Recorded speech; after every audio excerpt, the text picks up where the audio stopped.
পোনপ্ৰথমতে আপোনালোকৰ জৰিয়তে বৃহত্তৰ নাৰেঙ্গী দুৰ্গা পূজা সমিতি অসমবাসী ৰাইজলৈ আগতীয়াকৈ দুৰ্গা পূজা সম্ভাষণ জ্ঞাপন কৰিছোঁ যাতে এইবাৰ আমি 61তম বৃহত্তৰ নাৰেঙ্গী দুৰ্গা পূজা সমিতিয়ে এখন অত্যন্ত বলিষ্ঠ সমিতি আমি ইতিমধ্যে গঠন কৰিছোঁ। আমাৰ সভাপতি হিচাপে সঞ্জয় আগৰৱাল, সম্পাদক আমাৰ যুটীয়া সম্পাদক জিতু কলিতা আমাৰ মাজত আছে, উজ্জ্বল পাল আছে, মই নিজে কাৰ্যকৰী সভাপতি হিচাপে। আৰু এইবাৰ আমি যিসকল আমাৰ কোষাধ্যক্ষ আছে অত্যন্ত উদীয়মান যুৱক সুদীপ দে আৰু লগতে আমাৰ উপসভাপতি কৰি আদি অকল যুৱচাম, এইবাৰ আমি যুৱচামক আমি আচলতে প্ৰাধান্য দিছোঁ আৰু আমাৰ জ্যেষ্ঠসকলক আমি এইবাৰ উপদেষ্টা হিচাপে ৰাখিছোঁ যাতে তেওঁলোকৰ দিয়া পৰামৰ্শ আমি ল'ব পাৰোঁ। এইবাৰ আমি 61তম বৃহত্তৰ নাৰেঙ্গী দুৰ্গা পূজা সমিতিয়ে এইবাৰ ভাবিছোঁ যে অসমৰ ভিতৰতে আমি এইবাৰ লেখতলগীয়া পূজা হিচাপে পৰিগণিত হ'বৰ কাৰণে আমি চেষ্টা চলাইছোঁ। 20 লাখ টকাৰে আমি বাজেট নিৰ্ধাৰণ কৰিছোঁ আৰু এইবাৰ আমি পূজা ভাগি আমি কলিকতাৰ পৰা আমি ইতিমধ্যে আমাৰ কাৰিকৰ আহিছে আৰু তেখেতসকলৰ জৰিয়তে আমি কৈলাশ পৰ্বত আমি তৈয়াৰ কৰিব বিচাৰিছোঁ সুন্দৰভাৱে। 60 ফুট ওখ আমি সেই মণ্ডপ হ'ব আৰু 75 ফুট বহল আমি গুহাৰ নিৰ্মাণ কৰিব বিচাৰিছোঁ।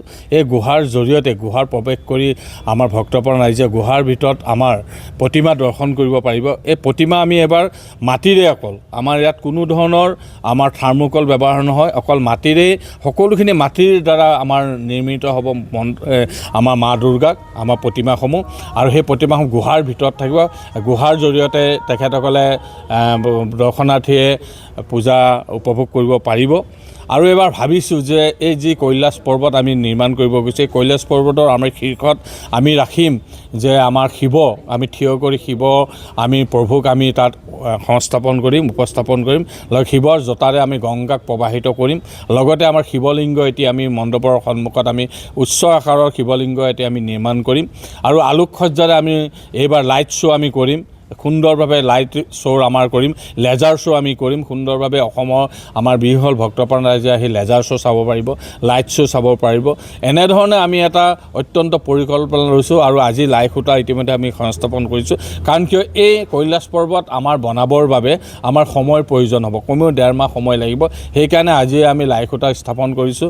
আমাৰ বিষয়ববীয়াসকলে আহি সকলোৱে আহি আজি আমাৰ স্থায়ী পুৰোহিত আমাৰ মাজত আছে, স্থায়ী পুৰোহিত আমাৰ আছে, তেওঁ স্থায়ী পুৰোহিতৰ জৰিয়তে আমাৰ পুৰোহিতৰ জৰিয়তে আজি লাই খুঁটা স্থাপন কৰি আগন্তুক যি আমাৰ দুৰ্গা পূজা মহালয়াৰ আগে আগে আমি আমাৰ যিসকল কলিকতাৰ পৰা অহা যিসকল আমাৰ কাৰিকৰী আমাৰ যিসকল আমাৰ সদস্য আছে তেওঁলোকে কৈছে যে মহালয়াৰ আগে আগে আমি এই পূজা মণ্ডপ ৰাইজ আমাৰ আমাক হেণ্ডঅভাৰ কৰিব, আমাক দিব আৰু আমি ভাবিছোঁ আমি পূজা মহালয়াৰ পিছতে আমি সুন্দৰভাৱে ষষ্ঠীৰ পৰাই আমি ভক্তপ্ৰাণ ৰাইজৰ ইয়াৰ সমাগম আমি পাম।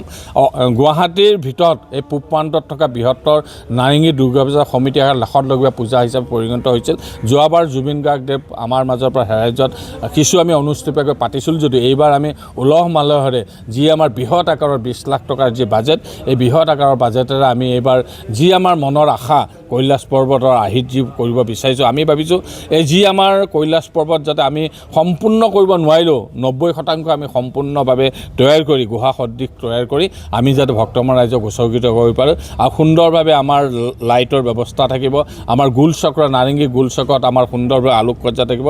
এনেধৰণে পৰিকল্পনাই এইবাৰ 61তম দুৰ্গা পূজা সমিতিয়ে আমি পূজাখন অনুষ্ঠিত কৰিম বুলি আমি প্ৰচেষ্টা হাতত লৈ অহা 1 তাৰিখৰ পৰা আমাৰ যিখিনি ভক্তপ্ৰাণ ৰাইজৰ ওচৰত আমি দান বৰঙণি বিচাৰি যাম বুলি আমি আশা ৰাখিছোঁ।